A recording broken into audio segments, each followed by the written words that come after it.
Hey everybody, welcome back to the Tim Kulig Free Music Podcast. I'm your host, Tim Kulig, and today we have Olivia from Via Frequency. Welcome. Hello, hello. Thank you so much for having me. Thanks for coming. So this is the first time we're talking, right? Yes. We've done some email back and forth and some music ideation and stuff, but this is the first time we've actually got on Zoom or any call yet to chat and get to know each other a little better, and hear each other's voices. Absolutely. So nice to see you face to face. And, I always find it so interesting when you get to know a person for a little bit online and then you form this image of them. And then you actually meet them on Zoom or face to face. And it's just interesting. It's fascinating. I love that. So it's so nice to meet you. And I'm so happy and honored to be here on the Tim Kulig podcast. I'm super honored. So thank you for having me. Well, likewise, I'm happy to have you as well. And if it had been 2 weeks ago, this was a lot longer. I had grown it out to maybe half as long as your hair is. And really? for like 2 years. And I got kind of fed up with having to unclog drains and stuff. And my process taking 2 to 3 times as long because the hair drying and the product and everything. And I was like, I need a reset, The hair, it's a whole process. So you understand that. Yeah.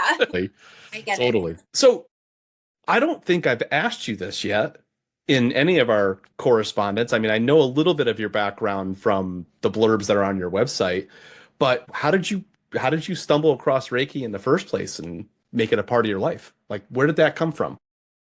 Yeah. So just trying to gather my thoughts to see exactly where to begin, because my story is very unconventional. I took a very unconventional life path just because of the events that happened to me. So I started life more normally. I was going to school, and then after school I was working. I hadn't really found exactly what I wanted to do with my life. So I was trying different things, living in different places, that type of thing. I'd always had some really deep passions. And one thing about me, which I know you'll relate to from the get-go, is I'm a super creative person. So I've always considered myself a creative. I actually write music myself. I write lyrics. I'm a lyricist. So it's a huge part of my life. And I also, just writing in general has always been a huge passion for me. So I always wanted to do something creative. But through a series of events, life took a number of turns. And I realized over time that I had some healing to do. And that's how I sort of got onto this path of healing and spirituality and just expansion in general. And I'll just tell you how exactly it happened. So I was at work one night and I was sitting at a desk. What kind of work were you doing at the time? I was in hospitality at the time. Okay. It was just some office work that I was doing. And it was around 6 or 7 p.m. I was wrapping up some stuff and I'm sitting at a desk and I get this insane pain in my back. And it's almost like a spasming, radiating throughout my whole body, but starting in my lower back. And I've never had a back issue, never dealt with anything like that. So I'm thinking, what is going on here? So to make a long story short, I stood up and could barely bend down. And then within a period of 3 hours, I couldn't move at all. I was completely stuck. I just remember laying down on the floor at the time, trying to straighten my spine and elongate my body a little bit. But I was just in such immense pain. And the smallest movement that I would make would completely almost contort my whole body. It was just this spasming that was going through my entire system. Wow. And I was terrified. I had never experienced anything like this. Yeah, it was crazy. So that moment actually was sort of like this fork in the road in my life, or one of them. I mean, there's been several. But the subsequent events to what happened that day would put me on an entirely different path, entirely different journey, and also actually give me a lot of purpose that I wasn't fully clear on at the time. So the next 4 years were actually spent putting myself back together physically, because come to find out a little bit down the road, I went through medical care, a series of imaging, neurosurgeons. Turns out I had a collapse in my lower vertebrae. Yeah. So it was literally a collapse in my spine, L2, L3. And I was just like paralyzed in fear. I had no idea what to do. I mean, I was like considered myself like young and physically healthy in terms of like musculoskeletal type issues. So I was just like paralyzed. I went to some neurosurgeons who said, have surgery, like you need to have surgery right away. I would get conflicting opinions. I had a couple surgeons and like I wanted to get a handful of opinions at the time because I was Sure. so in so much pain, terrified, and very uncomfortable with having But some, getting under the knife. Yeah, yeah, going through the knife. Because I I worked in construction for 17 years, and a bunch of like, not every time, but oftentimes, the second somebody starts working on your back, like it could go in a negative direction. They got to be really good at what they do. And otherwise, they can make the situation 10 times worse, and you're just in pain the rest of your life. You know what I mean? It's awful. definitely. Yeah. It's terrible. And like I have an aunt who, for example, she had a spinal fusion and I think she had like five surgeries after that. And I'm always like wondering, was there going to be another? Like I hear stories like that all the time. Yeah. So You're it's riddled very with anxiety, right? You're riddled with that anxiety. Plus, you're in pain. Plus, you're 100%. not well, right? Goodness, not that's not fun at all. No, totally. And just to give you a little bit of background, like I, for my entire life up until that point, had really struggled with anxiety. Anxiety was like my baseline for many, many, many years.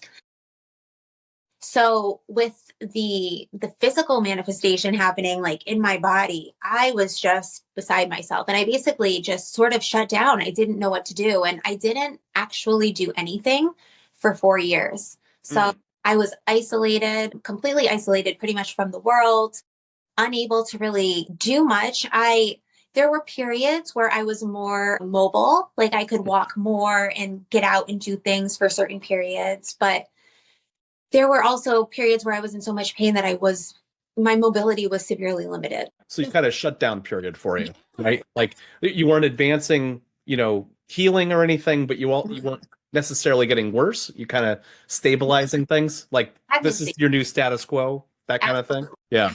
And it was like this period of stagnancy, and I could just feel the sensation of everything building, like building around me, the stress and the fear, the anxiety, and also the physical pain. Like Mm. it was just this huge crisis moment that I couldn't really resolve. So it got to the point where the pain got so bad, and I also started developing like GI symptoms and stuff like that, probably from Mm. the anxiety, Sure. um, that I ended up deciding to revisit medically dealing with this. So I thankfully was led to a hospital in New York City called the Hospital for Special Surgery. They deal with really complex cases. And I went through a whole series of treatment there, met an incredible surgeon, like straight out of the gate, and just amazing surgeon who I actually felt really comfortable with. And he was compassionate. He was incredibly knowledgeable. He was actually the chief of the spinal department there. And I was very, very lucky and grateful. And he wanted to take my case. So they did all sorts of extensive testing because this was the other question. How did this happen? Like Right. I didn't have this. There's no trauma, right? There's no trauma. You weren't uh rollerblading and Mhm. fell and like on your butt or something. You didn't fall off a bike. You didn't get in a major car accident. None of those things were triggers, right? Exactly, exactly. So what ended up happening, I had a lot of testing. I went through imaging of all different types. It was like a few months worth of a process. And I finally decided to go through with the surgery. They never actually came up with a conclusive, definitive understanding of what happened. Certain hypotheses, like maybe it was some sort of bone weakening or a bone infection, or there were many possibilities, but I was tested for everything under the sun and Yeah. nothing showed up. So, I mean, there's speculation, but there's never been like a definitive resolution in terms of a medical explanation. So, I was okay with that. I just really at the time wanted to reclaim some of the normalcy in my life. Yeah. Yeah. After 4 years, For you. Jeez. So I decided to have the surgery. It went amazing. I had a couple like subsequent issues at the time, just technicalities and stuff, but overall, it anatomically repaired my spine. and I got Awesome. my mobility back. It was sort of like a new lease on life at the time because I had just become so accustomed to living with this pain and living in this sort of state where everything's building, but there's just no resolve, that I knew I had to do something. And I was so grateful. It went well. I went through physical therapy. I got back on my feet. And it's so interesting because what I eventually realized and the conclusion that I came to was that even after my spinal surgery, I started having physical issues in other areas of my body, like the GI symptoms started to worsen, having pain in other areas of my body. And I remember thinking, I don't know if you've ever heard of that game called Whack-A-Mole, where like the thing comes up and you're For sure. Yeah, yeah. arcade game or something. That's literally how it felt. And it felt like my body was at war with me. And I was just in this constant battle. By a synchronistic series of events, I was at the end of my rope one day with the physical stuff and with this anxiety that was just building and percolating within me. And I ended up Googling ways to heal, basic Hmm. alternative measures to heal, because I wasn't getting anywhere with modern medicine, like Western medicine, in terms Yeah. of this stuff. I had been to so many specialists. I wasn't getting any answers. And I was frustrated. Like I was frustrated. And I also, for the first time in a long time, I like had this hope because I had my body in terms of like my alignment and my physical musculoskeletal system back. But I knew there had to be some other explanation and there had to be a better process to address what I was going through.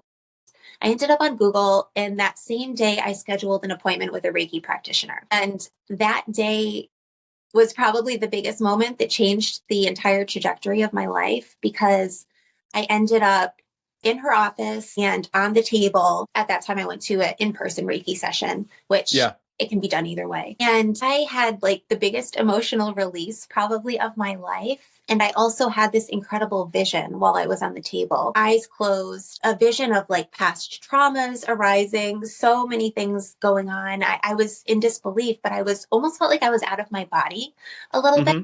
as it was such a profound experience. And from that day, I came to realize that the emotional trauma that I had experienced in my life and this sort of unprocessed anxiety was manifesting in my body.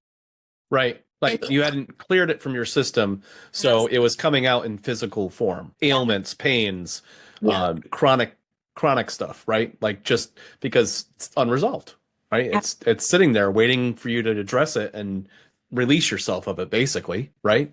absolutely. It's just waiting for me to liberate myself and free myself. And here I am completely unaware and probably just pushing it down in every single way possible. So after that, the session actually lasted like a couple hours. It was a long session, and Mm, it just opened my mind and put me on this completely different trajectory. And I became just like this sponge for knowledge, just wanting to learn everything about the body and holistic healing and energy, and trying to understand this sort of this new world that my mind had been opened up to through the right. work and through meeting this practitioner, and also just experiencing such a vivid, real, transformative visual experience that I'd had with my eyes closed, thinking like, what is this? And what is happening to me?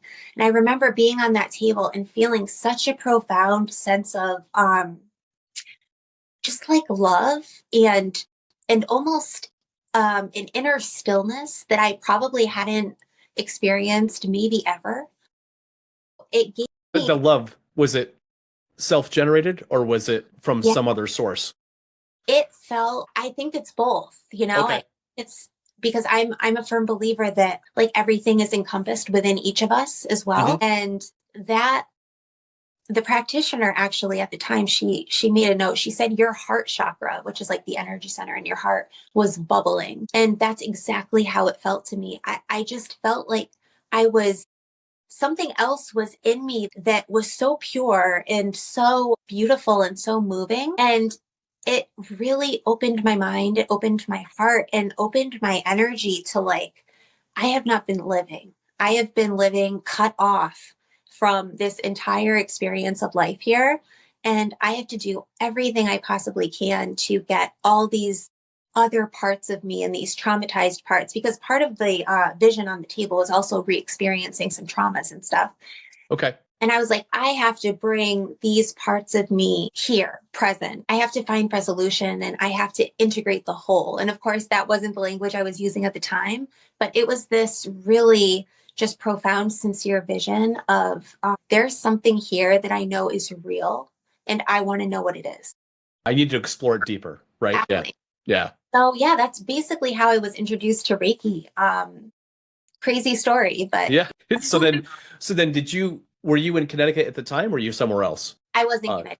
Yeah. okay. So did you end up almost immediately getting training, go into No, training for that or no. how did that work?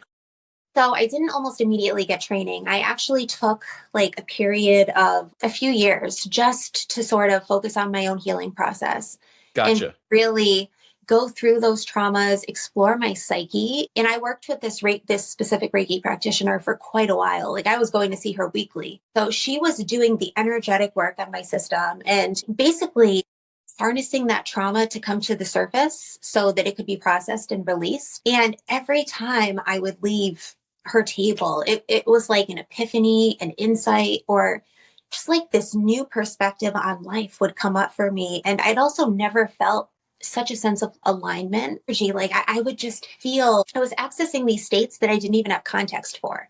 Because Okay. even, growing up with such great anxiety and also having experienced a lot of painful stuff and trauma in the past, I don't think my nervous system was ever truly attuned to like a baseline resilient state. So it was a lot of processing in the beginning and just really Hmm. working with my nervous system, really cultivating an inner sense of stillness and emotional resilience. And it was amazing because one by one, those physical issues started to melt away. Yeah, I can imagine, Yeah. especially if you're processing these things. I can relate on the anxiety thing because I worked in corporate America for decades, Okay. and every position that I had taken was relatively high stress. So, I had a position at a construction company in Connecticut where I gained more and more experience and more responsibility. And by the Okay. time I was second in command and the CFO of the company, I basically had this giant, you can't even put it in the book. I can't even get it on the camera. It's so big, like this giant list of columns of Yeah. responsibilities. Weight of And the world on your shoulders. yeah, Yeah. so I'd go home, I'd think about it all weekend. And, I never had, my mind was never clear. I never had that relaxation period. And then I worked for almost a decade down here for a law firm. And you know, that was high stress. There was some volatility as far as management was concerned and how the company was going to evolve with aging original founding partners and stuff. So Mhm. it got hairy there. And there was a lot of, there was a lot of time frame there where I just kind of bottled it up and muscled through it and just kept forging on and whatever. And then it reached a breaking point and I decided it's time for a change. That through a series of events and just I'd had enough at that point and just made a move and just cut clean and took a little time to myself, took some deep breaths and decided that this is my new path. I'm going to work with a good friend of mine and consult and help him with his business and at the same time build my own. And 2 years plus later, I am a much calmer feeling individual. I'm not quite there yet. I'm not, perfect Zen calm ever because I'm just a high energy individual. I just very ambitious and obviously I put more on my plate every day than I know I can possibly accomplish. So that gives me, you know, I was just looking on your YouTube channel and I left you a comment. You probably didn't see it yet, but I I was already commented on it. music is insanely impressive. I'm hearing your stats, like as you're rattling them off, like Yeah. getting to 700 and then to 1,000, and how quick can I get to 2,000? I'm like, oh my gosh, that is ambition. That's amazing. But I can I also understand there's a balance. Yeah, and it's either I have to force it or it'll be forced on me. And when it's forced on me, it's usually in the form of some kind of sickness where my body's like, time out, dude. Like, you're I've heard not, AI stuff too. Yeah. well, that was me last fall. that's what I'm talking about. I heard about Yeah. it in your podcast. Yeah. Yeah. Yeah. Let's see. It reared its head like 4.5, 5 years earlier, Mm. during COVID, which was Oh, awful. I go in and have a, diverticulitis flare up, and they're all scared. Do you have COVID? Do you have this? You have this symptom? Blah. I'm like, no, dude, I yeah. can't. My The guy. GI tract's a mess right now. Just can you get me in there and make sure I don't have Yeah. to have surgery? Like that kind of thing. And then to have it happen again, the last time I was in, I was like, all right, fine. I just turned 50 this month. So it's around the time you're supposed to go in and get the check and everything else. So Right. last fall, I was like, fine, make sure I don't have anything. I want to be on this planet at least another 50 years. So let's make sure I don't have any cancers or anything abnormal, blah, blah. I'm fine. It's just, Okay. But yeah, my genetic heritage is not conducive to not having diverticulosis. So my aunt had it, my father had it. One of the three siblings were destined to have it. So there you have it. So now I just have to stay away from red meat, make sure I'm hydrated, high fiber diet. That's fine. Now I know what I have to do. And hopefully I'm curious, did you always know that music was like your passion? Did you have it as a child? Is it something that developed over the years? How did that happen for you? I'm always curious to hear people how it. sure. So it started, I wanted to play the trumpet when I was in fourth grade. Oh wow, And I that's was a heavy asthmatic as a child. So me too. I had pneumonia 3 times before I was 11. The time when I was 10, fourth grade. Yeah, that was fourth grade. When I was 10, I was hospitalized for it Mm. because I'd gotten the flu, and within 48 hours that evolved into heavy pneumonia, and I had like I think I peaked out at 105 or 106 degree temperature. I get And it. You're probably heavy on the prednisone. oh, I hadn't even hit that. Like within 48 hours, I went from not being sick to delirious Mm-hmm. and completely dehydrated. So my parents put me in the hospital, and 4 or 5 days later, with intravenous medication and hydration and everything, I finally got through it. Okay. But um, that was pretty awful. I had a bad bout of it in 2017 too. So I've had Oh, pneumonia a few times. Not fun. I wouldn't wish it oh, on my worst enemy if there is one. I It's just awful. do because I had the worst asthma as a kid, like the nebulizers, the inhalers, all that stuff. Yeah. I get it. It's not good. No, no.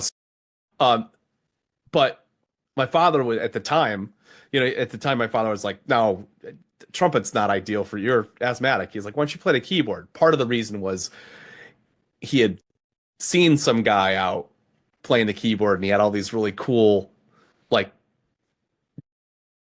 accoutrement with it. You know what I mean? Like different ways of playing it, using like a a mouth vocalizer to actually play the keys and the synth patches and stuff, like really cool stuff. So my father was like, oh yeah, yeah. And I gotta say, anything of all the things that he provided me, that was like the best, the catalyst, like do this, because now with these keyboards, I can write anything. Yeah. I can play any instrument.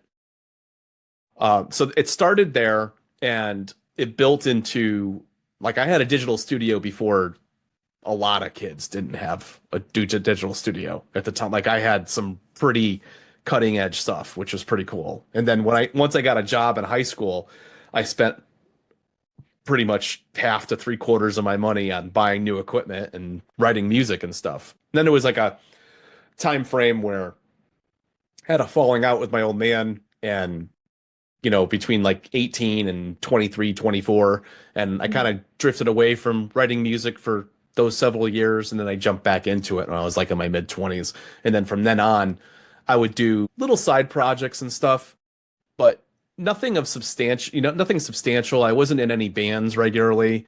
And then I got another studio, like a home studio like this, and basically started ideating and creating things again. But it really was like 5 years ago that I put a line in the sand, and I'm like, none of this stuff on a hard drive on my computer at home is doing any work. I need to figure out a solution to this, Right. and a way to get this in people's hands. Like, how do I do it? And my best friend Tom Seymour was doing his MFA, and the subject matter was Kevin MacLeod. Now, I don't know if you know who Ken McLeod is, but he's a composer, very famous internet composer. Oh, yes, yes. Yeah. I didn't recognize the way you pronounced it. Yeah. Okay. Yeah. Yeah, yeah. Okay. So he had basically decided 25 years ago that there was a bunch of stock music out there that was just garbage. And he was like, I'm going to solve this problem because there's plenty of content creators out here that could use better music and I'm just going to make it. Well, fast forward, a decade after he started, we literally had built a 2 to 2,500 song catalog that Yeah. he offers for free with attribution under Creative Commons. Hmm. Creative Commons wasn't even a thing yet.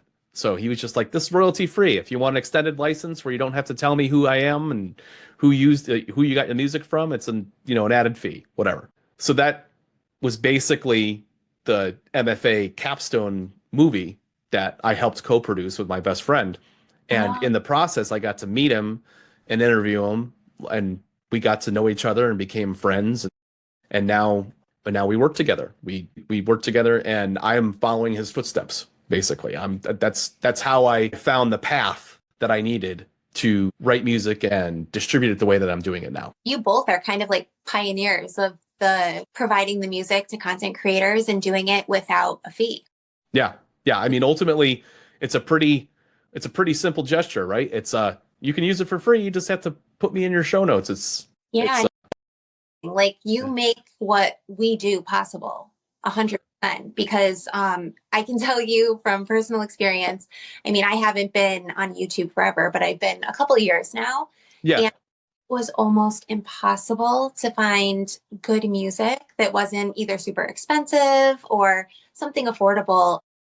Yeah, He's you have to have a subscription based. So, Yeah, yeah, but even like when I first started, I didn't even know anything about subscriptions. I didn't really know what I was looking for. I was just looking for some like stock music that I could use, and everything right. was flagged on YouTube or it was terrible. It was like this, I don't even know. It was just not great. And here's the crazy thing. It'll get flagged on that platform, even for some creators that offer it for free. So that's the whole reason last year when I registered everything with Content ID and reached out to, you're one of the people I reached out to, obviously, and Yeah. whitelisted your channel because you'd been using it for years. But I reached out to a bunch of other people that had found my music over the last few years and said basically the same thing. I'm like, look, I have other friends that have royalty-free music, Mhm. and people are being inauthentic and hijacking their catalog, I heard. registering it on this platform, and holding creators ransom. Basically, like, oh, you got this piece of content out there, people are resonating with it. Well, you owe me money now. And it's like, Basically no, it as if it's their own, right? yeah, yeah, Yeah. Yeah. I heard yeah, about that too. That's crazy. It's yeah. crazy So these days. So yeah. Well, somebody's looking for a quick buck and they're piggybacking off of somebody else's notoriety and work. And I guess you'll always have that. It doesn't really matter if it's yeah. music or whatever. Yeah. But so you landed on Reiki, Yes. and are there any other disciplines that you incorporate into your channel? And Absolutely. During my own healing process. So basically the moral of the story is that I got into this work because I wanted to heal myself. Like I right. realized that I had this inner fragmentation and these physical limitations that were popping up due to that inner fragmentation. And it was like this well was opened within me, and I just wanted to learn everything I possibly could. And also, I wanted to try everything out. Like, I wanted to try everything on for size, see what worked. And that's basically what I did for the first couple of years on my own healing journey. Before I ever thought about even training in Reiki, I was doing my own energy work. Like, I would go into meditation because like everything changed after my spinal surgery, even in terms of the way that I took care of my body. Like I started working out all the time. I started Hmm.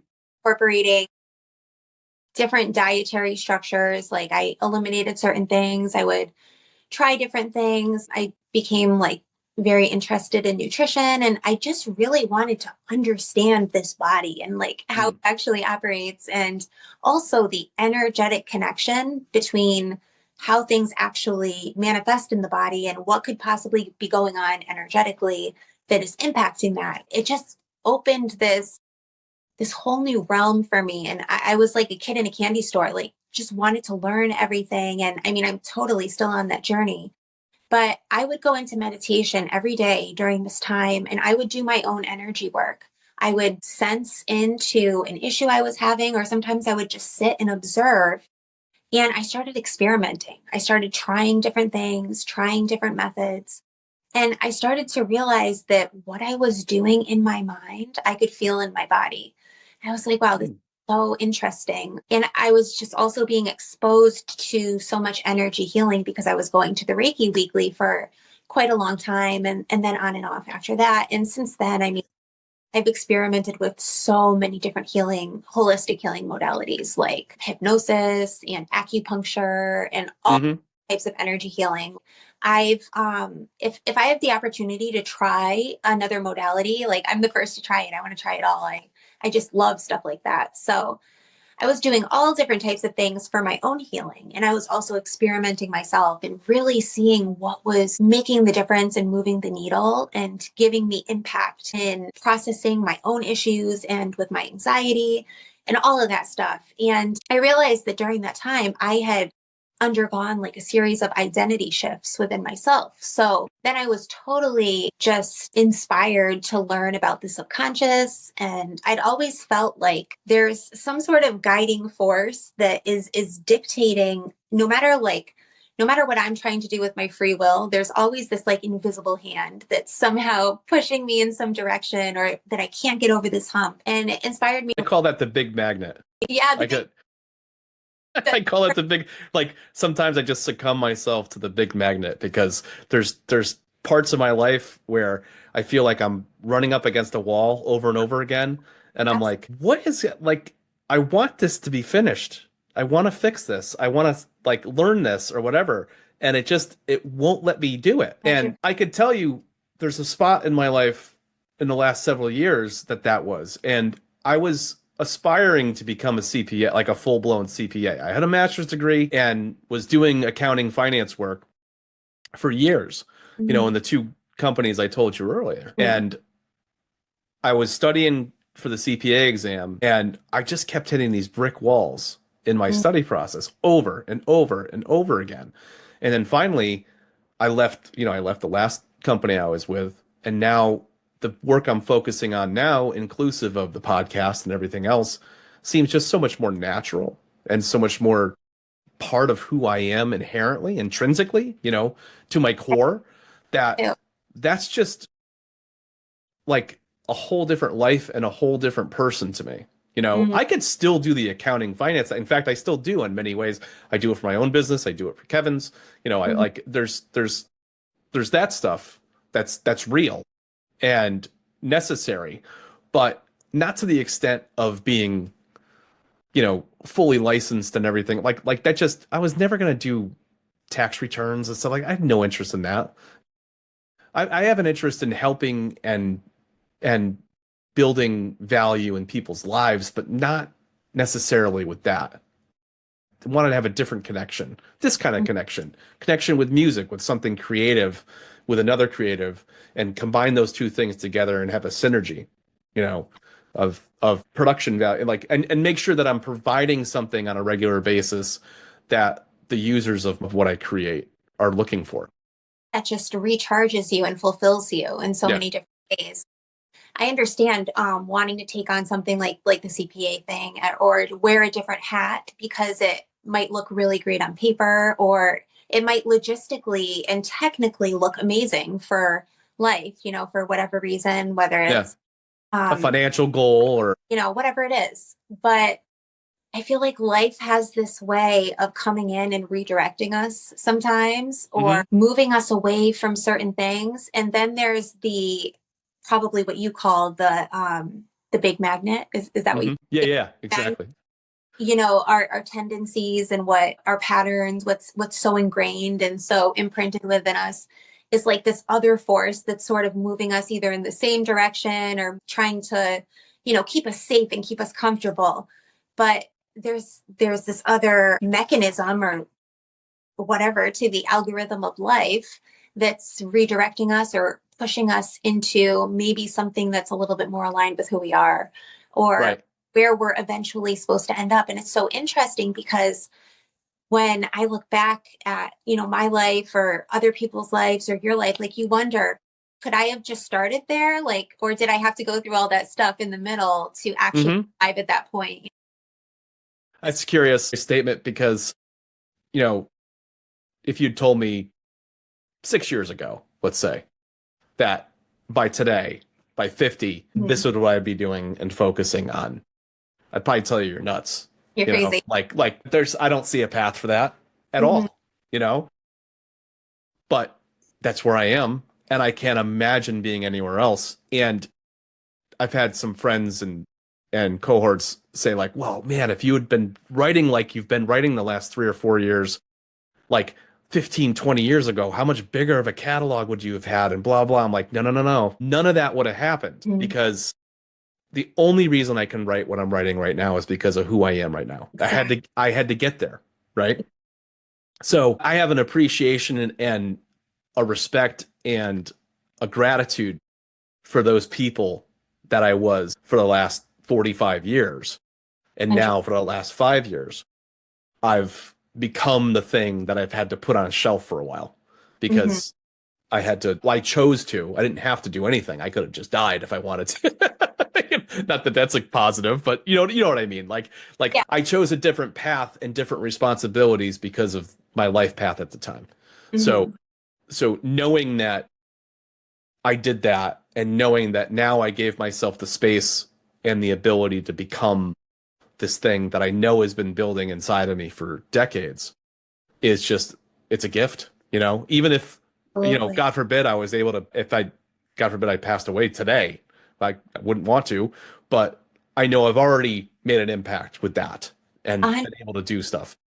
changed so many creators' experience as content creators, but also it's like um just looking at your what you've accomplished and what you've gifted to the world and like the mark you've made and sort of thinking about how all of that started as a vision or started as like an inclination, but maybe you didn't even have the whole vision at the time. And just to look at what you've created out of that, like that's awe inspiring for me because I always love to look at the way that people create their lives and look at somebody like a highly creative person and how their vision can unfold. Like Yeah. that stuff makes me tick. So it's really interesting to hear your perspective on it.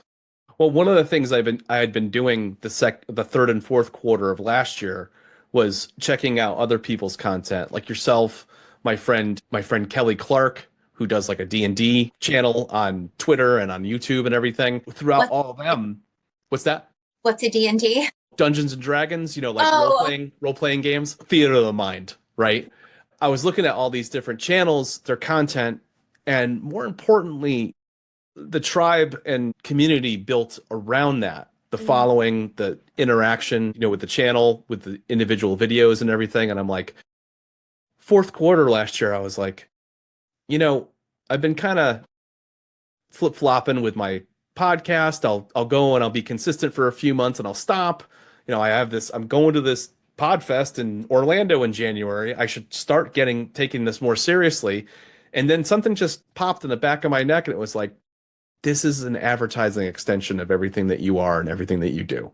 But you don't want to be self-promoting all the time. People get bored of that. So you have to create kind of, how would you do this? And I'm like, well, why don't I start by talking to the people that use my music and build community that way and start that as that's the seed, right? So, and it was persistent last fall. Every time I think about, I'm like, what's that? The urge to do it, like the English. Yeah, yeah. Yeah. It kept gnawing at me. And Mhm. it was like, yeah, yeah, do it. Reach out to these people. Everybody I reached out to so far? Absolutely. Yeah, sure. There Mhm. was a few people that were a little more, I don't want to say they're agoraphobic, but they're just not, they're camera shy and didn't Yeah. want to be on the show.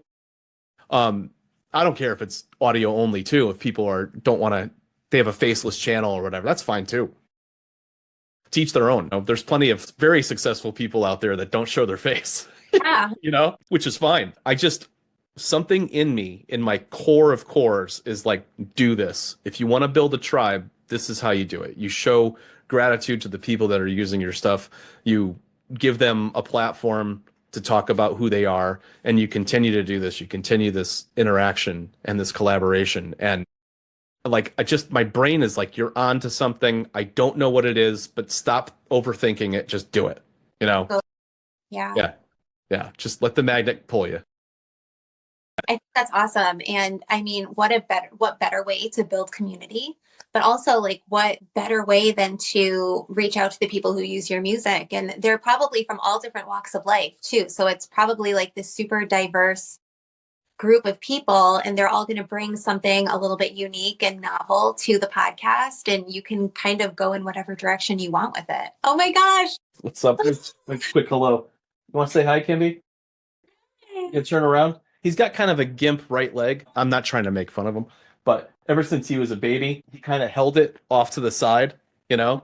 And I don't know if he had some kind of like genetic defect or something, but he gets around just fine. He loves to play and he moves around, but he's a talker. If I'm away for a little while, he'll like scream at me for the first 5-10 minutes like I'm home and everything. He's just a Oh, yeah, he does that too. That Hi, chick buddy. was so cute.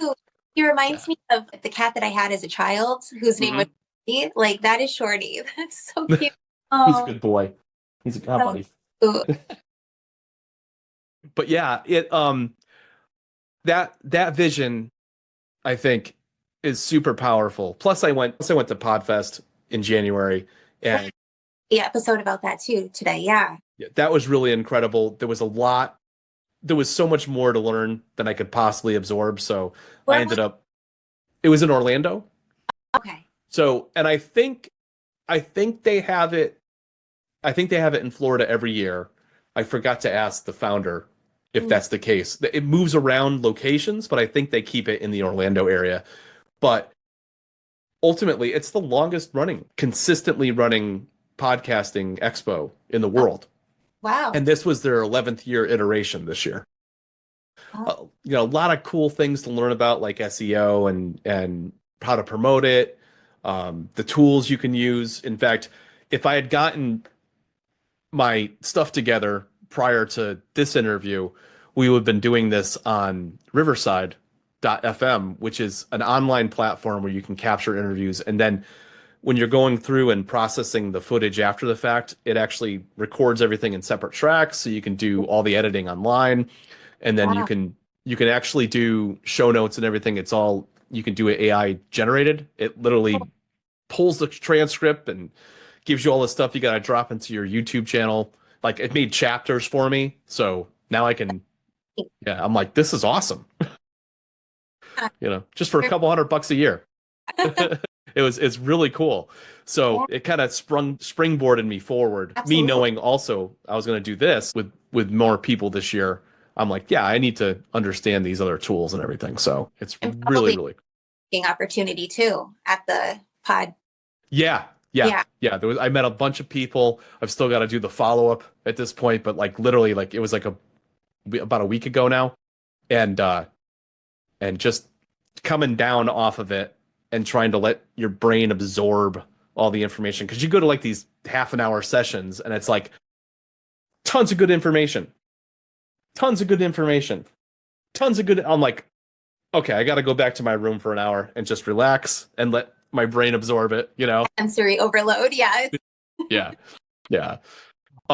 So you were talking about a little bit earlier the process of learning how to, healing yourself, and then ultimately training and learning how to heal others. You do this on a podcast, and you have also an office in Connecticut. Yeah. What is different between an in-person session versus what you do online virtually? And I ask this because not because I don't think here's the thing. At one point in my life, I didn't understand remote work. But now that I understand the nature of the universe a little better, and the the interaction of subatomic part, like I'm a armchair person too. Like I understand, like I study and research how the universe works, the origins of the universe, all that stuff. And at the core of all of us is really subatomic particles that interact with each other. This conversation is an exchange of energy and ions, right? Even though you're 1,800 miles away. Mhm. And it makes sense to me now more than it did decades ago, that practice that you could do that remotely versus being in person, or maybe you'd have the same effect. I'm just curious, how do you reconcile that with some of your clients, and how do you reconcile that with an online platform where you're trying to be available Mhm. energetically to whoever's watching the video? I'm just really curious.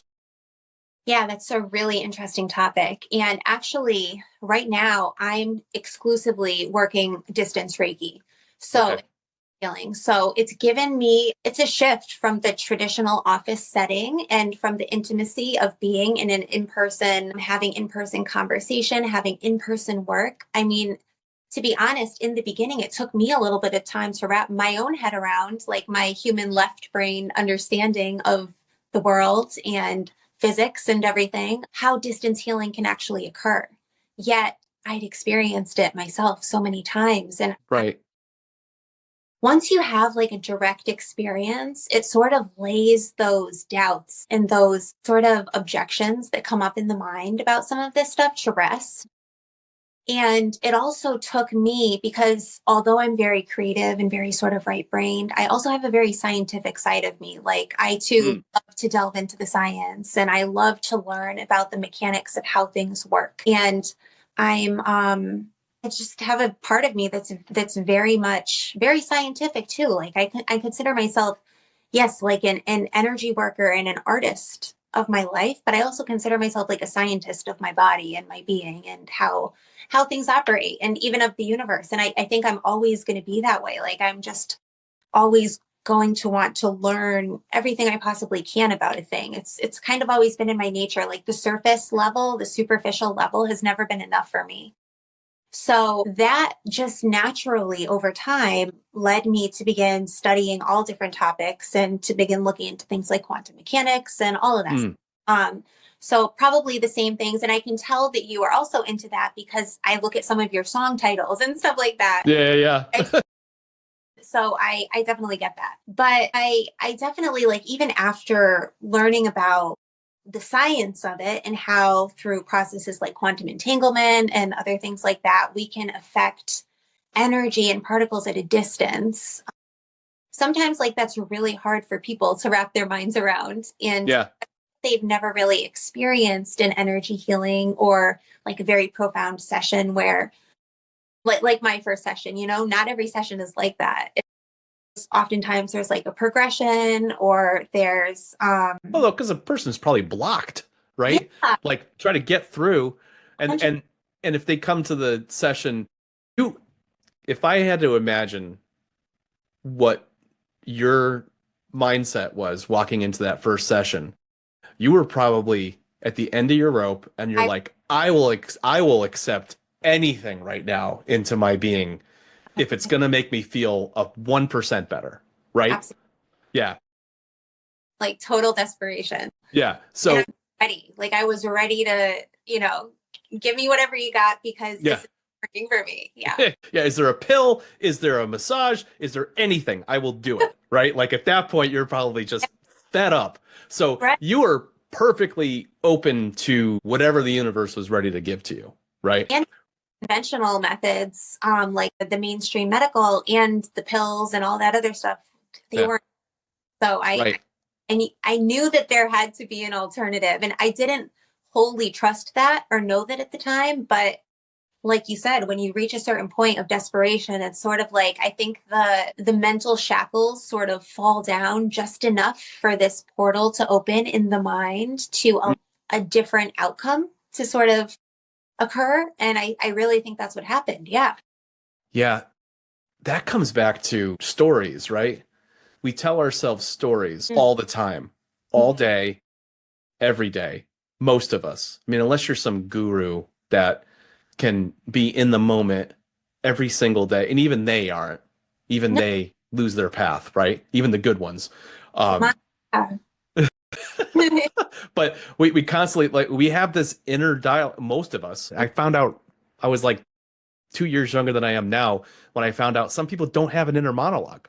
That's Yeah, insane to me. I didn't know that that even existed. They think in images, not in words, which just I think in both. But it's bizarre to me that we're just it's just very strange until you can just accept that there's things that you don't have a definition for. And I think people are just afraid on some level to exist with that unknown, right? That feeling of there's not a definition for what I'm experiencing, and that makes me uncomfortable. Well, right. being uncomfortable is an awesome place. Not if it's negative, okay? But being uncomfortable means you are pushing your mind and your body and who you are as a human being and as a spiritual being beyond its comfort zone. And Yeah. you're about to grow, right? Mhm. You're about to become better than the person you are at the moment. And if people saw that for what it was at the moment, they'd realize this is exciting. I need to do this right now. I need to get excited about this because holy shit, I'm scared. I'm scared. Good. You're scared. That means you're doing something out of your comfort zone. That means you're trying to grow. And that's awesome. Absolutely. And that discomfort is always and like you said, we're not talking like horrible pain or something like that that's calling for a change, but I'm not hitting my foot with a hammer. That's not what I'm talking about. yeah, Good change. and I didn't come up with this. I heard someone say it, but the cosmic baseball bat, like when the universe is like trying to whack you out of a state. I'm not talking about that. I mean like the discomfort of not being able to define something or not having context for that thing. It's the unknown. It's the pure raw unknown. It's uncertainty. It's uncomfortable to the human. The human Yeah. mind does not like uncertainty, but We that's are all. habit-based beings, right? We're always going to run toward pleasure and avoid the pain, 100%. Hmm. But that uncertainty is always the avenue to something greater.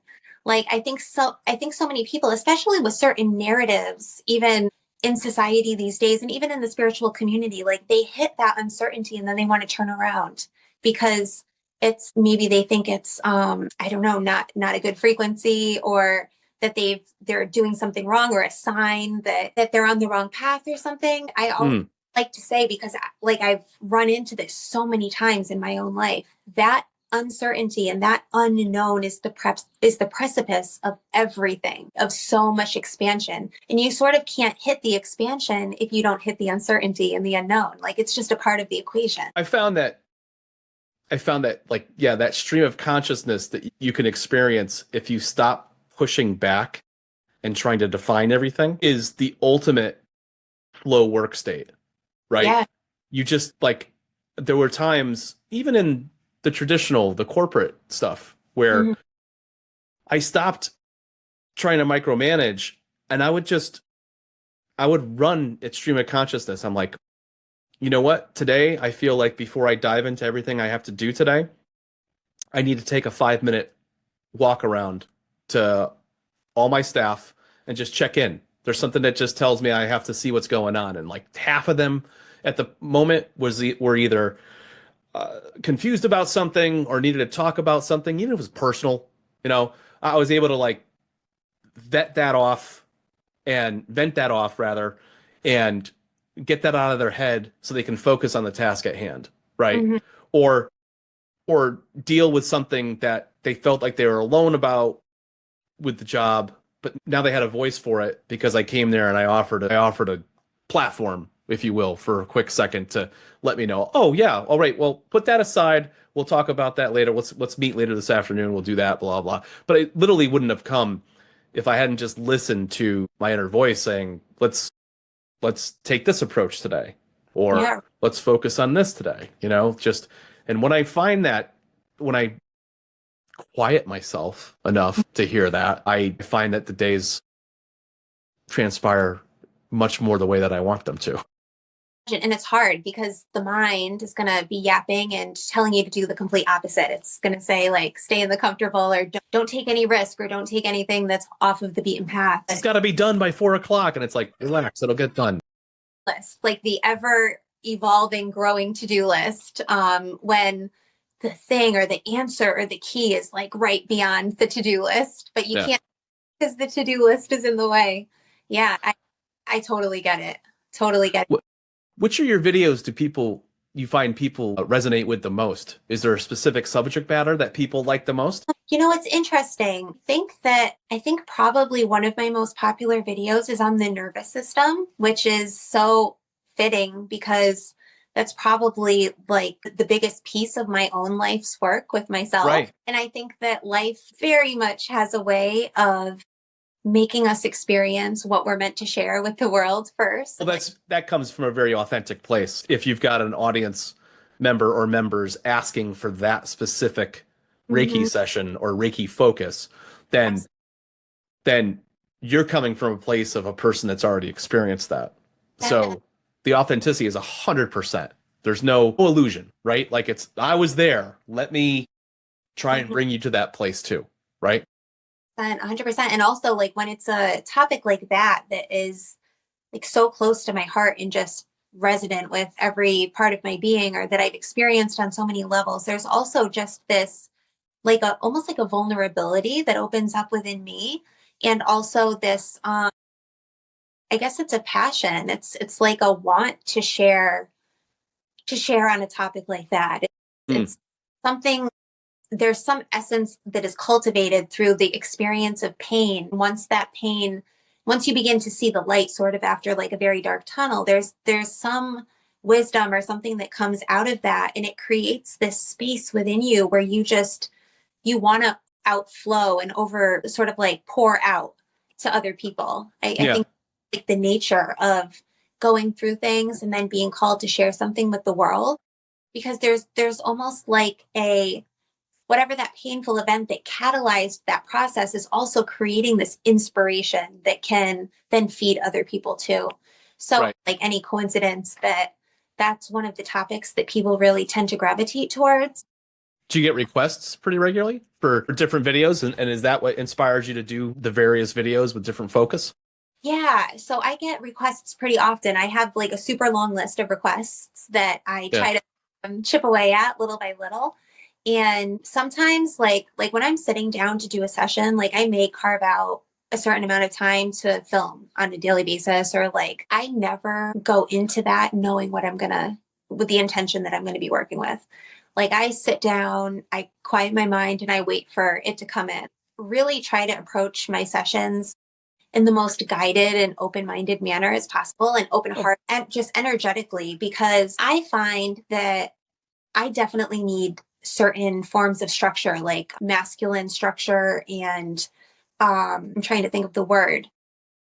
I definitely need to structure my day with more. I can't really think of what I'm trying to say, but like I have to schedule things out for myself sometimes. But when I'm into my work and in terms of something so like sacred as the energy work, if I put too many stipulations on that, or if I put too many expectations on it, it sort of has this opposite disconnecting effect to it almost. So I really try to leave room for whatever is trying to come in during that time and whatever is trying to be created and manifested. And I really try to open myself up as sort of like in more of a receiving mode and just let it yeah.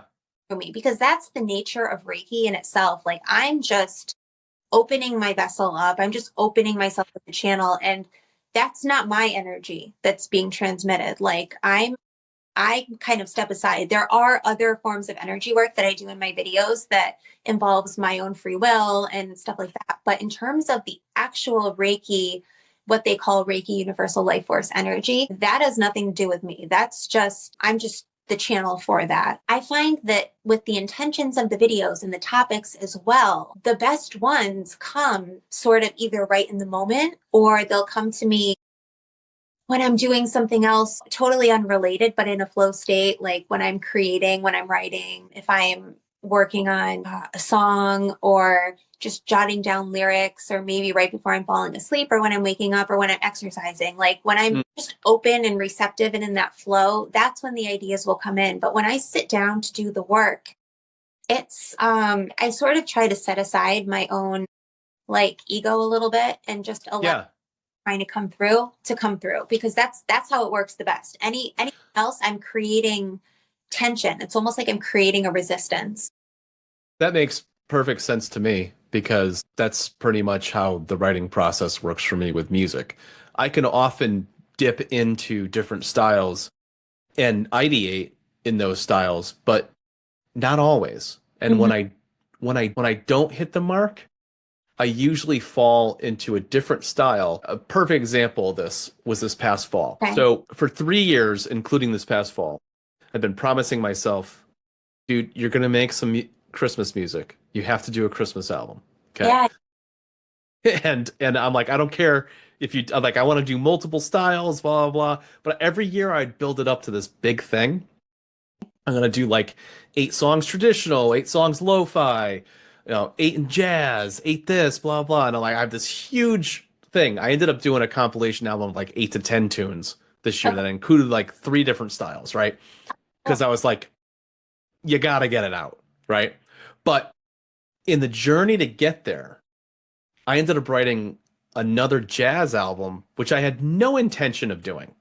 Like, Mhm. this is the crazy thing, Olivia. I had no intention of doing this album, Wow. and I didn't even ideate on it. I wasn't writing jazz lyrics or like not lyrics, but like licks and little ideas. And then suddenly I was just grooving on a couple of these things, and I was like, damn, I dig these. I'm like, I guess I'm not writing Christmas music right now. So I'm like, and then that album went out, and oh my God, I had some really good positive vibes and feedback. People were like, I really dig your jazz stuff, man. This is really cool. And I'm like, I haven't touched jazz in 3 years. And that last one I wasn't even super excited about, but my God, like that, there's like 3 or 4 tracks off there that I'll actually turn on myself and listen to. Actually, I listen to my music all the time. I'm not gonna lie to you. Ironic that you're even bringing up the jazz stuff because on the podcast that I was listening to earlier, and I forget which one it was, but I heard about your jazz album that came out. And I was like, oh my God, I need to listen to this. I haven't listened to it yet, but I will be because I love waking up in the morning to jazz music. Like it's my vibe, it's my jam. I love just like starting my day with that vibe. And I'm always looking for new songs and tunes to have on my deck. So, and I didn't even know, like, I didn't know, first of all, the extent of the genres that you've worked in. Like, it's a lot. It's like you've Yeah. done so many different forms of music. By But the like, way, the that, phone app, the I, phone version of the one, things, the phone version of things is huh? all fixed. So if you Oh, go and look things up on your phone, that whole resizing, the scaling and everything yeah, is all yeah. fixed. So there's a little nuance to it. There's still like a end page scrolling issue and a couple other things, but that's going to be there's like a 2.0 release coming Oh, in the several weeks, but that's going to include like a blog on the main page and all that stuff. So just oh. know that if you do any of the stuff on your phone, it's going to be a lot easier now. I do almost everything on my phone. So Okay. then I'm definitely gonna just for my own personal use and also because I'm gonna be doing some more like topic and discussion videos too. So I'm gonna need other types of music, like jazz would be great. I'm definitely gonna check out the jazz just like for my own selfish use because I was like, oh my God, he makes jazz music too. Thing. Um, so that's really, really cool. And I totally get it. It's sort of like when you could plan something out and make it perfect on paper, it's sort of like the conversation earlier. But sometimes we're redirected and sometimes like less is more in terms of that sort of thing, especially Right. because it's like opening ourselves up to more allowance and what's trying to come to us. Because I think as much as we're so often trying to magnetize things to ourselves, like there's things that are meant for us too, just energetically and how we're showing up at any given time. I mean, there's certain things that you just can't explain. Yeah, 'cause Yeah, sometimes we get stuck in a giving cycle, right? totally. And that's exhausting. Not Uh, only physically, but for your soul. Like you need to recharge. You need to allow people to give back. And I found as I've aged that that's something you need to be aware of. You need to be aware of when somebody is freely giving of themselves to you. It's time to receive. as long as the message it has good intentions, right? If somebody's giving of themselves to you, but all they're doing is harping on you and judging you, well, that's not a good message. But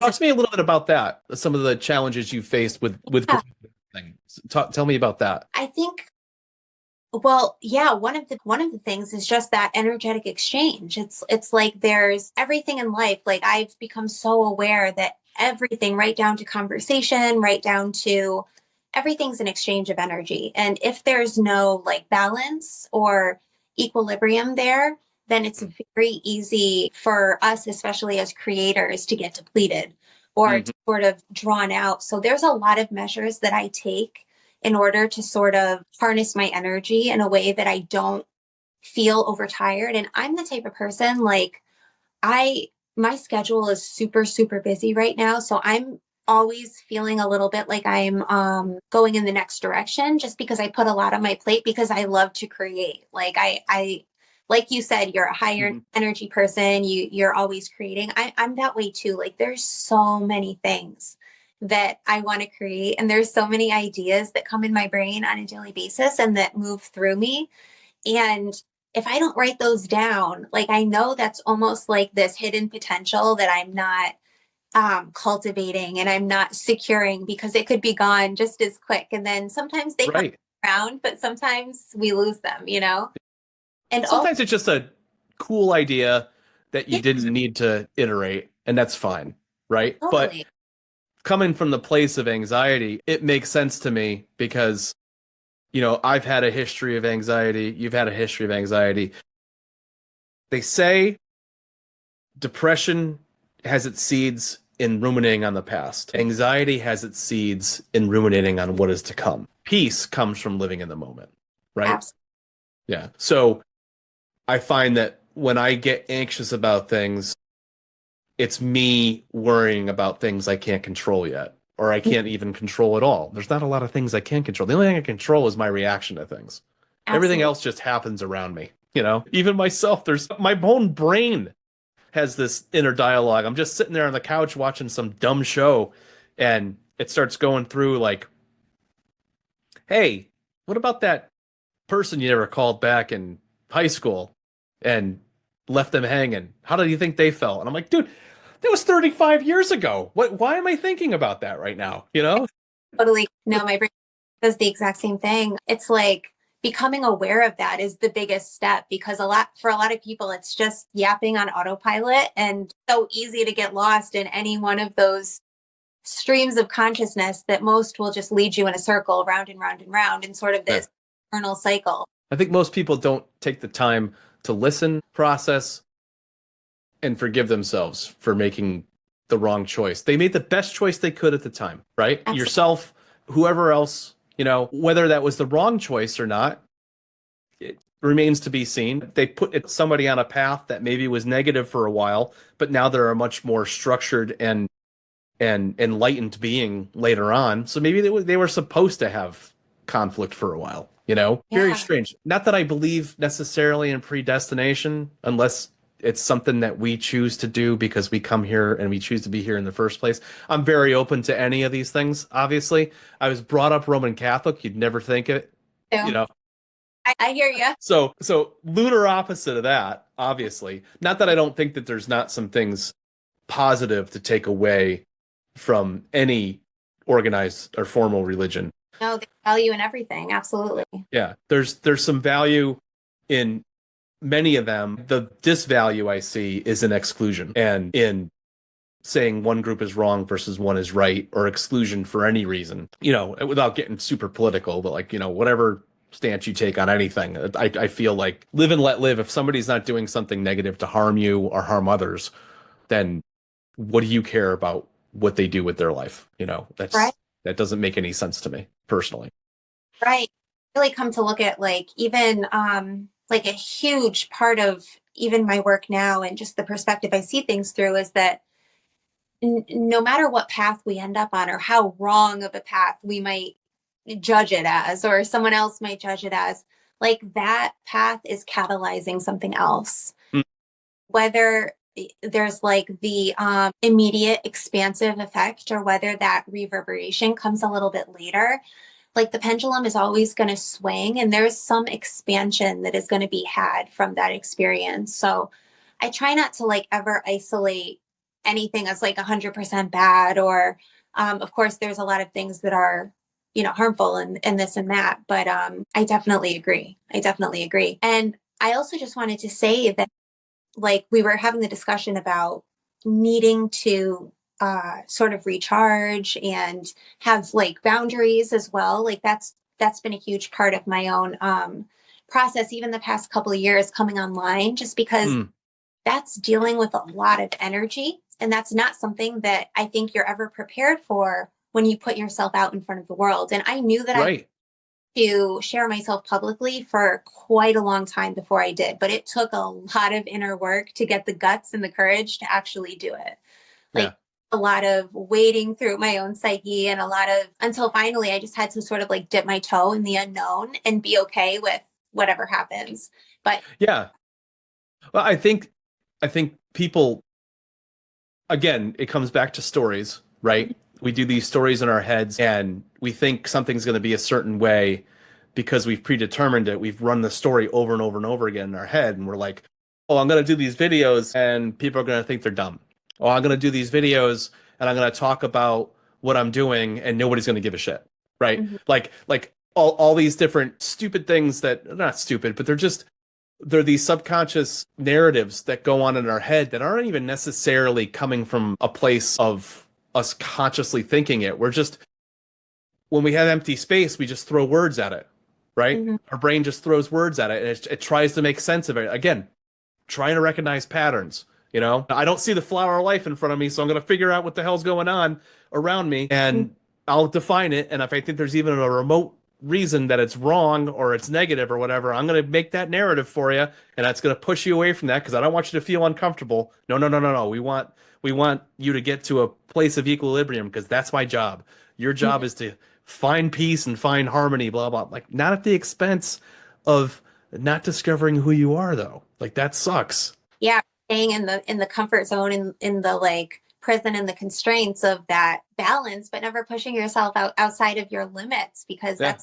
only way to that's the only way to like go through that inner alchemy that lands you with the wisdom at the other side, and also Yeah. with experiences, because like you said, like everything, even if you have a goal or even if you have a certain place you're trying to reach, like once you reach that place, you're going to realize that it was the journey that had all of the gems. Like I always, Mm. like the gems are in the journey, the present, regardless of whether it's this like great elevated perfected state or whether it's really hard, uncomfortable, or even painful. That's always where the power is, always. Yeah. Yeah. Yeah. Because that discomfort makes you really reflect. If you're open to it and you're aware of it, it makes you really reflect on why you're uncomfortable. And oftentimes it's something silly, again, a story Mhm. or a definition that doesn't fit you anymore and you just need to release it. And Yeah. you didn't realize that is a reality, right? You're like, maybe if I just sat still every once in a while and didn't doom scroll on my phone or try to fill my ears or my eyes with stimulation at every turn to Mhm. avoid thinking or to avoid not thinking rather, because the lack of thought is really where the truth comes through, right? That's a really cool place to be. It's uncomfortable at first, but when you get used to it, and or you never really get used to it, but when you get comfortable with the process, how about that? Right? Yeah. No, you get there. It sounds to me like the goal of the channel had your channel had a definition, but now recently it's starting to shift a little bit into more education too. Is that seem accurate that you're going to be doing some of those how to like explanation videos and stuff? Yeah, definitely. So when I started, I didn't really have like a definitive layout or plan. I just knew that I had ideas that I wanted to share, and I had this modality, this series of modalities, and this Hmm. methodologies that had changed my life, and I was seeing work magic on other people, and I just wanted more people to be exposed to them. And I also wanted a medium to express myself and connect with other like-minded people, which has been also another awesome, like what we're doing right now. I think it's so cool that we can be miles and miles away and connect over these topics that we could probably talk to ourselves about for hours or whatever. So I Right. love that the internet and the algorithms, I guess, if you will, have this way of like bringing like-minded people together. So that's another really interesting feature of creating content, is meeting all of these different diverse people, but there's these common threads that sort of, there's a resonance there. Yeah, I Really. think you touched on a really important thing there. I think a lot of people have looked at social media and the online environment as a detriment. Like, oh, we're losing our humanity. We're not connecting physically with people anymore. We're not in the same room. We're not. Have you ever been to a conference where everybody in the audience looks freaking dead? Like Yeah, none of them are connecting with the speaker. The speaker right. isn't resonating with what they're there to talk about. The audience is fatigued and bored and maybe some interaction. But then you get something online that goes viral because it speaks to so many different people, and it's just the it's I don't think it matters, Olivia. I don't think it matters. Like, distance doesn't mean squat, because if there's authenticity to the interaction, if there's authenticity in the exchange, then uh, that expanse, that distance means nothing. It means nothing. Yeah, no, I agree. I think that the internet and technology and social media is just like everything else. It's dualistic. I mean, it's a gift and it's a curse, and it depends Hmm. on how you use it. It can be a tool or it can be a weapon. Right. So I think that though, when we get so heavily into the narratives of the negativity of these things, we sort of fail to look at the gifts and the disconnection that was already present in a person's life before this. And if the social media is causing more disconnection, it's probably just a continuation of something that was already occurring before, or it's just the tool being used at the incorrect end or polarity. Right.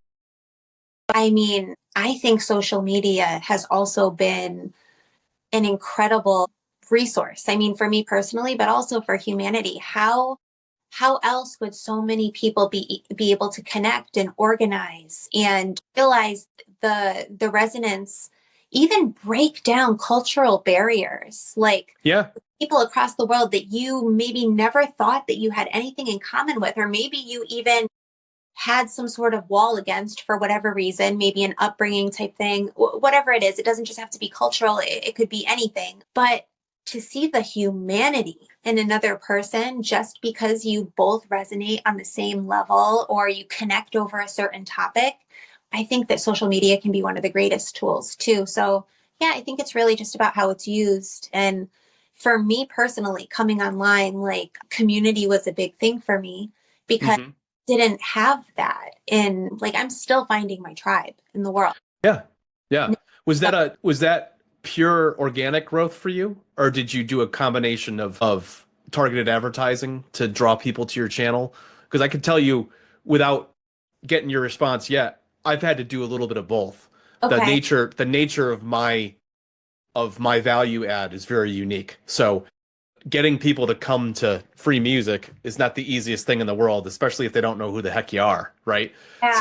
So I'm not going around to different, I go to a couple conferences a year now, but Mhm. in the beginning, I mean, it was literally just word of mouth and the right being on the right couple right sites and gaining some following that way, and just continuously uploading and encouraging the use of music. And now it's consistent posting. It's Yeah. the podcast will reinforce for me consistency in doing a show, which will expand into socials, which expands into making sure everybody knows what's going on, but also do it in a fashion that's not just a cold sell every single time, because that's the tough thing too. You don't want to be, I'm offering something for free, but it's like I don't want to shove it down people's throat either. They're going to get sick of that.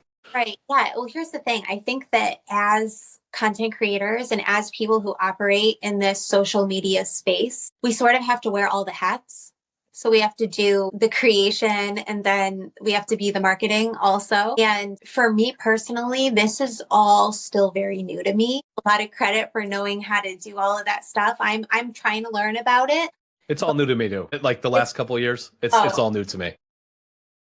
yeah, I'm really trying to like I actually took like a year. I think I finished probably like 6 months ago, just taking a course like a little bit every day and learning about different aspects of social media and online business and this and that because I really like I had this vision, but I had no idea how to actually materialize it or, Mm. I even did my own website at the time. Like I really wanted to have the creative control over how it came out, but if I went back and did it now, I would probably have somebody else do it because I Yeah. learned how to do all of it on my own. And it was so much like I think for a while I was up at like all hours of the night just trying to figure all this stuff out. And I'm the type of person that really needs my time to recharge too. I will, if I'm not honoring myself, like forget it. And I put a lot on my plate. Like I really fill my schedule and there's so many things that I want to do, but if I'm not taking that time, it's detrimental. My growth, like I haven't used any like paid marketing or anything. I Mhm. learn more about it. I just haven't gotten there yet in terms of Yeah. and I'm still trying to figure out a lot of concepts about marketing and sales in general. Like that's been Yeah. it's crazy when it's just you and you're trying to create this in this space, it really is a little bit of like learning how to do a little bit of everything. That's at least what it feels like for me. Yeah. Yeah. Yeah. Being a jack of all trades, master of none, 100%. right? Knowing enough to get yourself in trouble and then to know enough to know when it's more than you're capable of handling and getting some extra help as Exactly. opposed you right? Like that's kind of where I'm at now. Mm. I know I can do like I've gotten pretty most of my album art for the last 2.5, well, since the beginning, honestly, but the last 2.5 years or so has been Canva based, and I design the cover art through Midjourney, typically. So, Okay. so I do all that myself because I have a vision of what, like, Yeah. I have a vision for an image that would represent the songs that are this compilation, right? Hmm. And that sounds very specific and unique, but I feel like I want people to associate this image with these songs so that when they go back to look for something that they want to use, they're like, that woman in a profile picture that's meditating, those are very specific meditation pieces. And that I want to go back to that compilation for this piece that this YouTube thing I'm doing, right? Whereas a different image might bring up a different memory for you and be like, yeah, there was something else, there was more movement in this batch. And that's why I want to go back to that. It's just something otherwise, like even if it's like a similar image album to album to album, you're not going to get that memory tag. It's almost like that's what I'm doing, right? Right. I understand that. And I think it's like an artistic, creative person type thing. It's very difficult to hand over your creative control, especially to something like an album cover or even like for me, like a thumbnail for a video or something like that. Like I do it all on my own too. And even when I'm creating the video, like there's a certain vibe, there's a certain energy, there's a certain I want things to look a certain way because I'm feeling it. Like I'm feeling it Mm. feel within my system and I know that these colors and this format is going to sort of translate that to the person and get it to the right person and also just illustrate it. If you hear my cat, I'm sorry, he's meowing. Oh, that's okay. I don't hear him at all, by the way. But there's always like a certain way that we want to illustrate our art, however it's being translated in whatever capacity. So I definitely understand in terms of like covers and it being difficult to delegate that because Yeah. Well, that's because it's an extension of the what you're creating already. And if you're creating it yourself, it's an extension of your own creation and it's a piece of you. If you ferry that or you shop that out to somebody else, they haven't if they're good, they have an understanding and an idea of what you're about, but they don't really know you like you know you, you know? right. Right. That was really convoluted. They don't really know you like you know you, you know? No, I love it. Oh, that's crazy. That's a loop. No, That's a loop to get lost in. yeah. What's the most rewarding experience you've had on YouTube so far? Like what made your heart like warm and happy? Like you get some kind of response from a viewer? Like what? I know the answer to this right away because it just happened. Wow.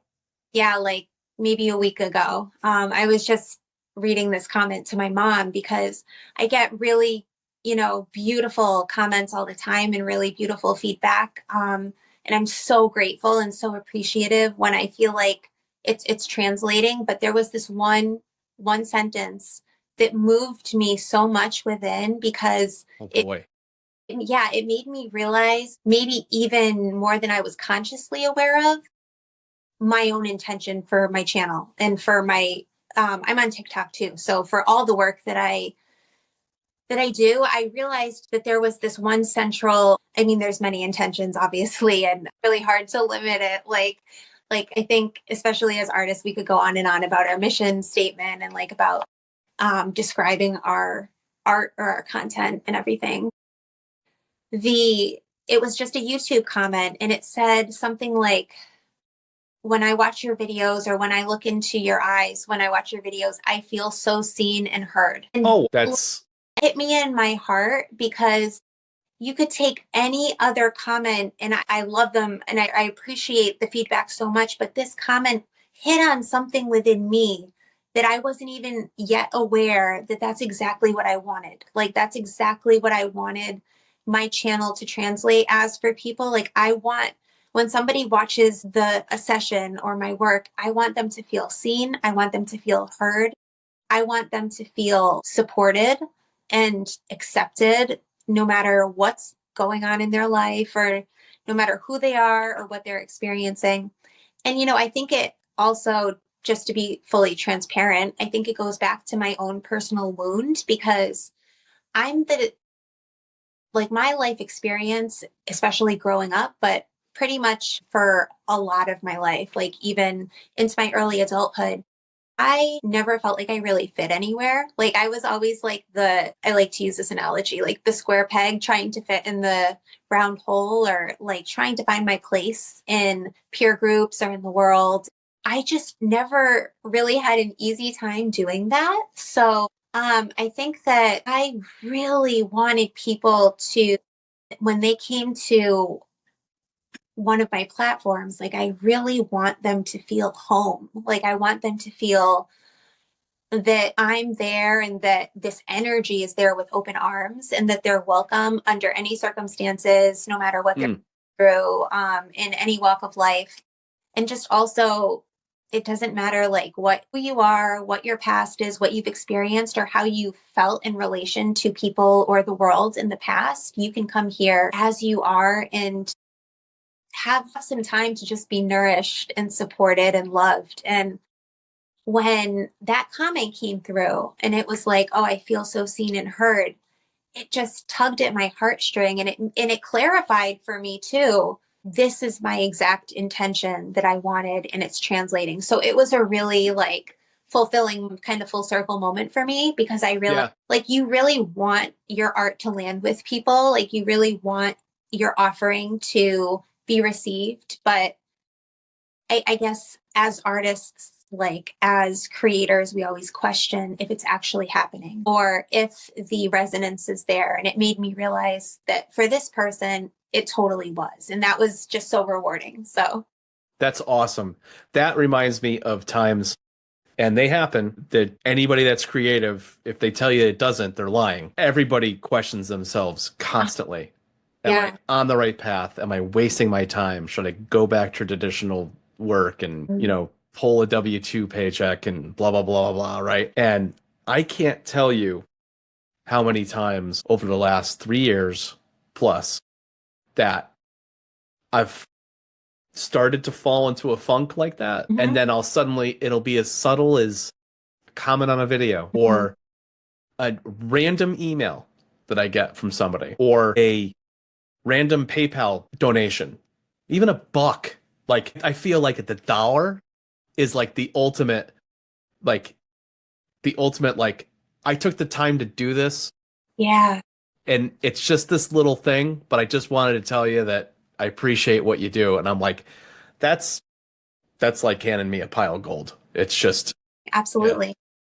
And yeah. it's And physicalizing that value that you're giving to other people because yeah. you know that it's appreciated and it's received. But Really. this heart could be at 10%, and I get one of those emails or quick little notes or unexpected random donation, and it's Mhm. just like cup filleth over. I'm like, yep, I'm doing what I'm supposed to. That's It's like a that battery. makes Yeah. yeah, yeah. But multiple batteries. Like I could all of a sudden I just start firing out like 4 or 5 albums from that. Like that's all Right. it takes. That's all Right. it takes.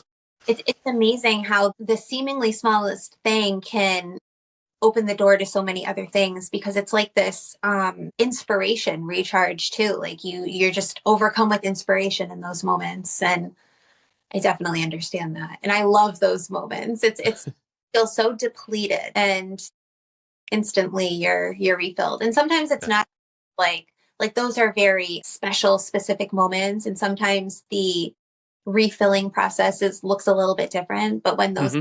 do come along, they're like really unique and special.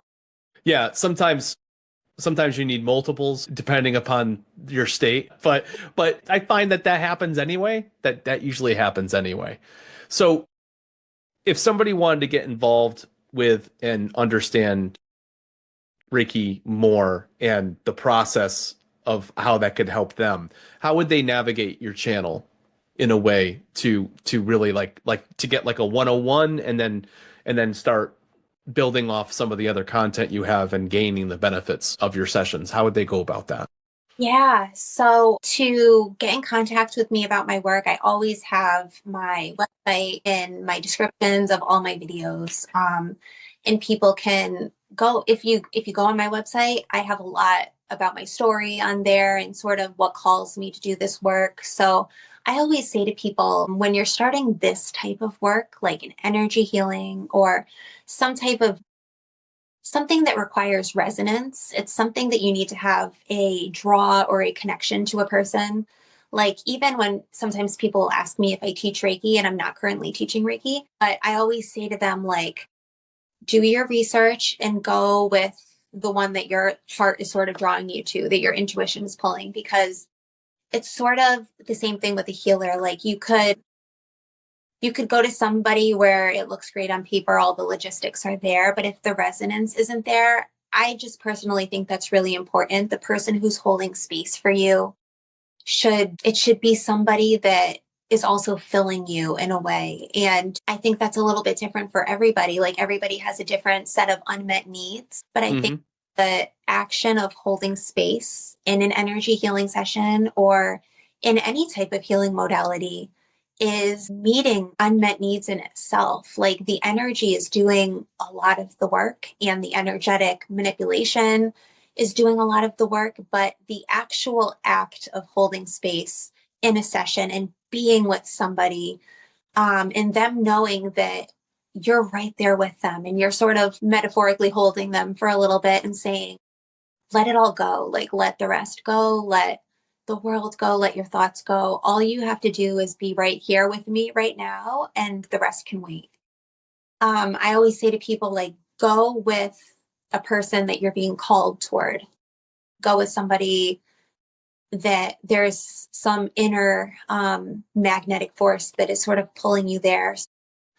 Yeah, if you're feeling called, you can always access me, go to my website, learn a little bit more about me, feel that resonance, and then you can book a session with me directly on my website. I used to not have booking directly on my website, but now I do. So it's really easy. You can just like go to Calendly on my site. Hmm.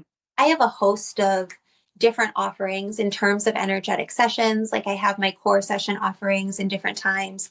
I also have some sessions that are focused specifically around trauma and some sessions that are focused around relationships. There's a few different offerings on there. And I'm really taking this time to focus strictly on energy healing. So, yeah, that's my main focus. I also have some older videos on my channel that talk a little bit about my journey to sort of like what we've been talking about today.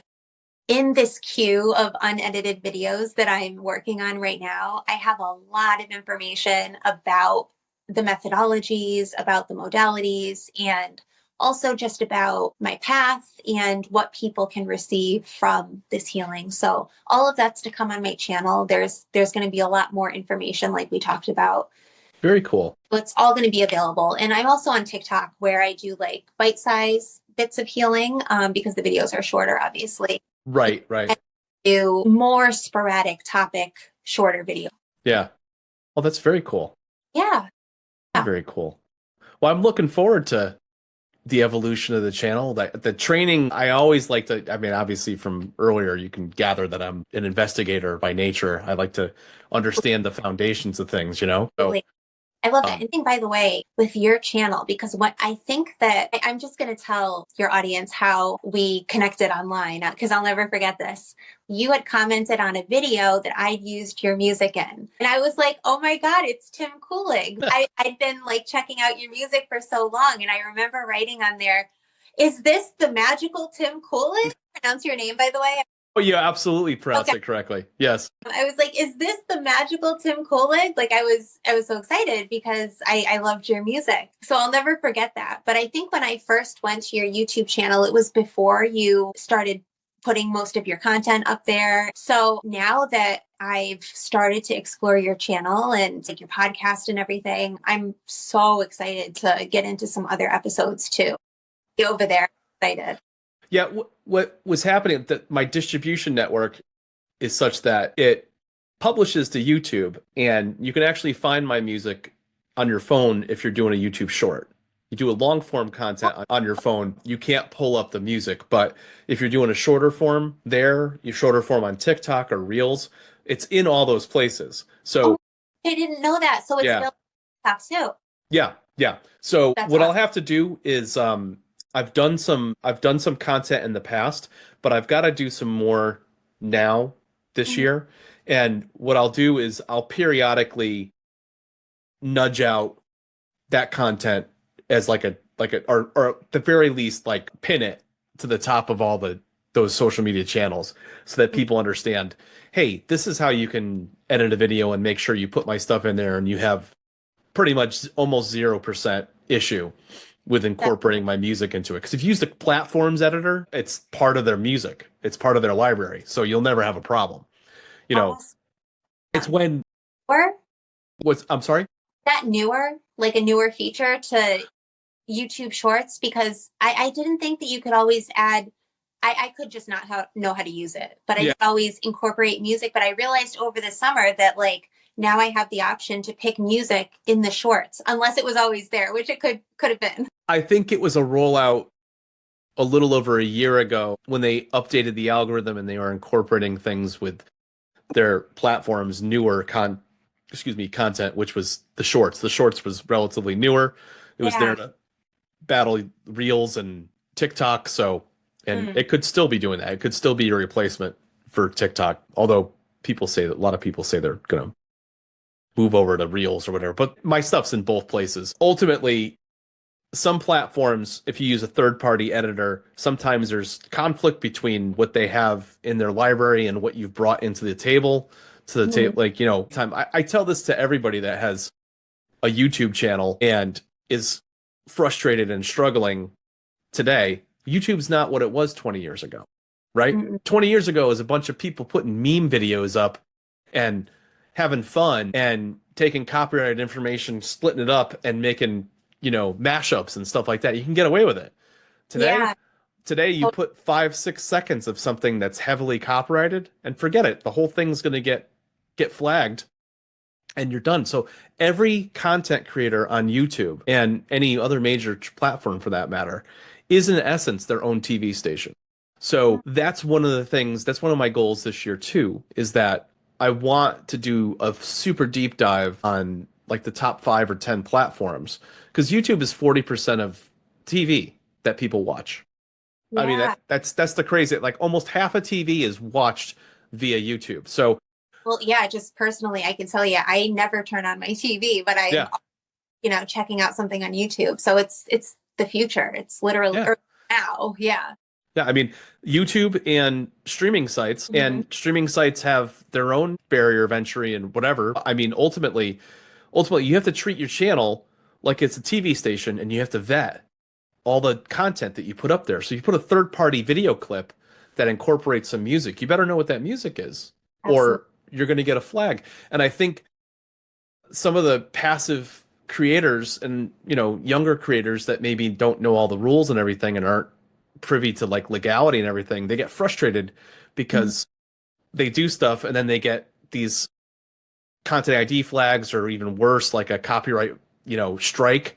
And then you get enough of those, and then they just shut down your channel because YouTube doesn't want the lawsuit.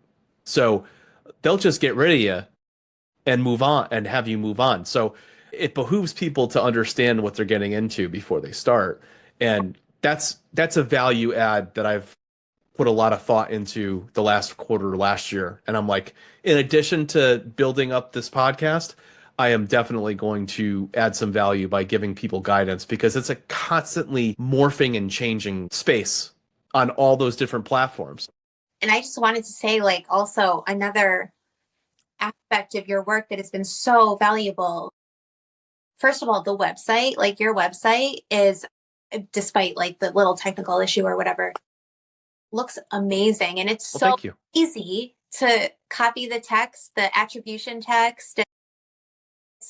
The design is perfect. Like I found you originally from the other, I don't want to say the name because it's no longer around. I don't know if it's like a weird thing or what, but it's like the film music Yeah, website. yeah, yeah.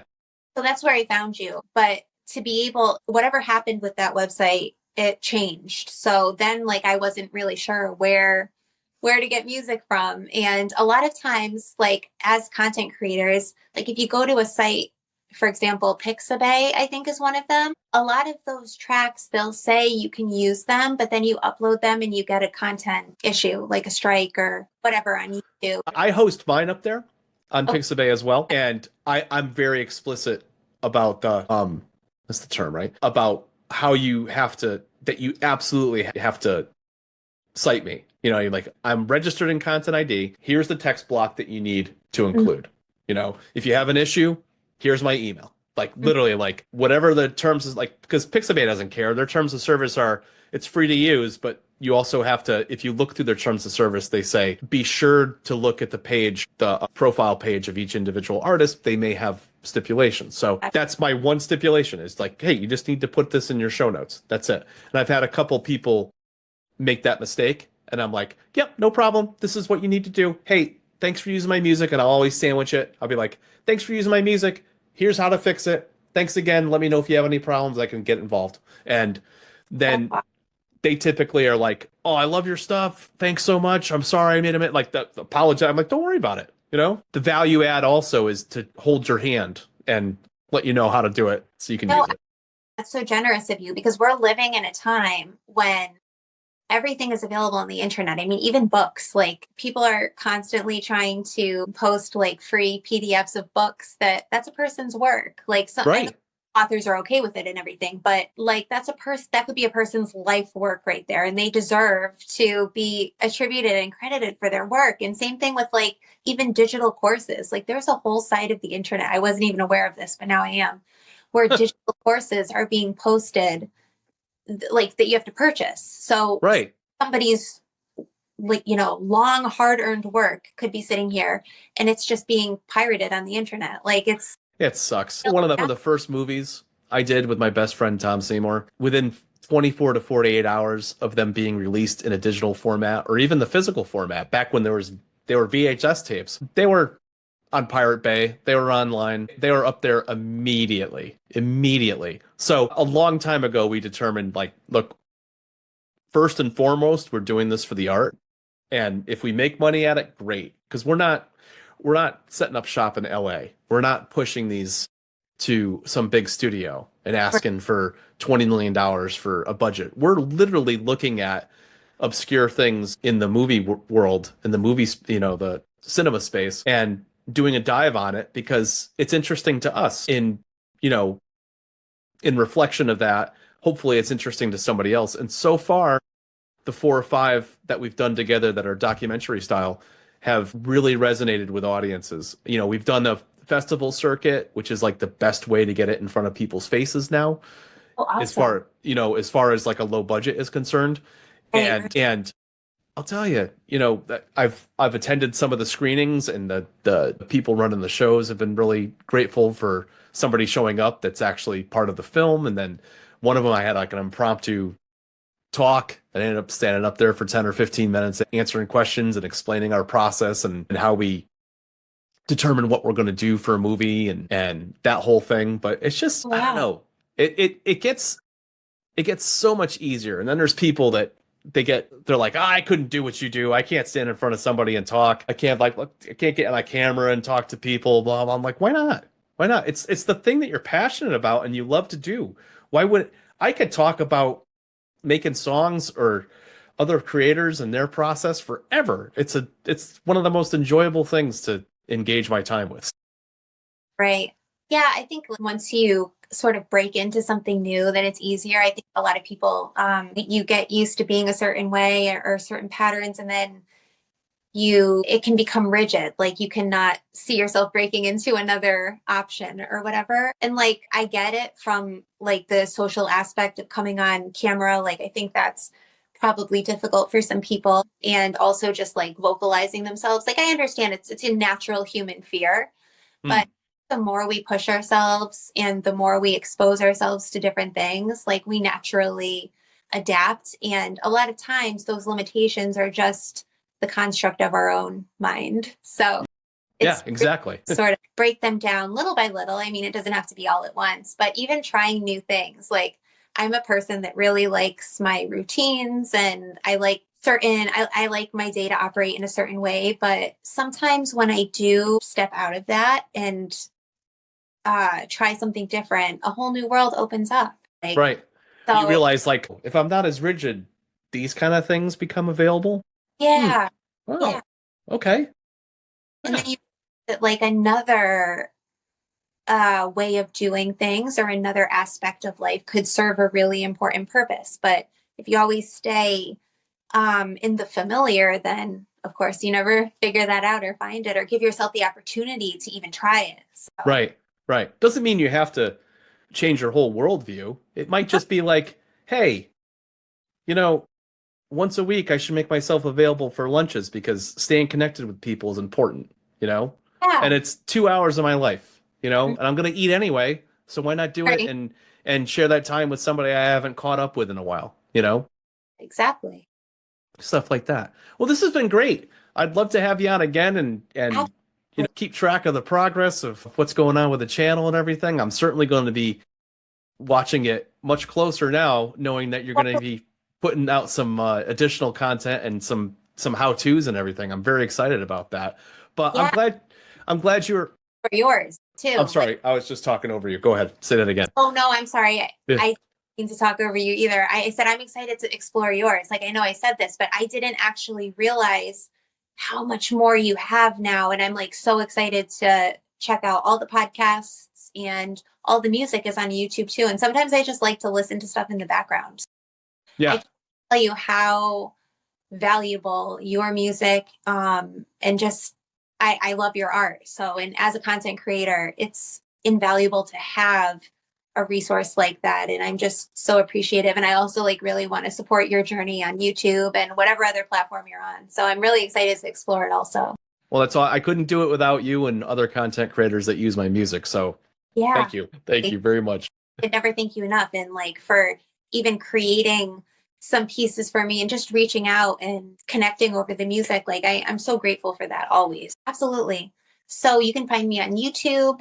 It's at Via Frequency, VIA Frequency. Mhm. And same exact thing on TikTok. And I'm also at viafrequency.com. And you can also access my bio site, which has all of my links in it to like my services. And if you want to join my email list and all of that, and it is biosite dash via frequency. So it's all very simple. And I think you're going to put that in the description anyway.